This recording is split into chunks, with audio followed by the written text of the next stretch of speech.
United state of America বাংলাদেশের চট্টগ্রাম ও বঙ্গোপসাগরের এলাকায় একটি নতুন বন্দর উন্নয়নের পরিকল্পনা করছে। এটি তাদের কোয়াড পোর্টস ফর ফিউচার প্রোগ্রামের অংশ, যার মূল লক্ষ্য হল চীনের গ্রোয়িং প্রভাব মোকাবেলা করা। এদিকে এই পরিকল্পনা ভারতকে সংবেদনশীল পরিস্থিতিতে ফেলতে পারে।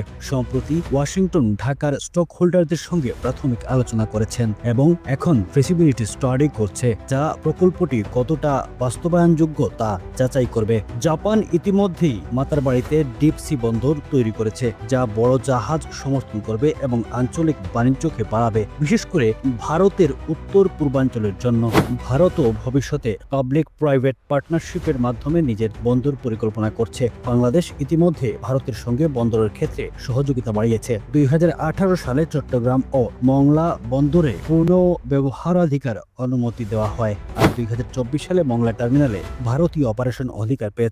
এভাবে বঙ্গোপসাগরে যুক্তরাষ্ট্র, জাপান ও ভারত সহ বিভিন্ন শক্তির উপস্থিতি আগামীকালকে আরও গুরুত্বপূর্ণ করে তুলছে। Running a restaurant? Your food deserves the spotlight. Currywalla Media. Let's make your food famous.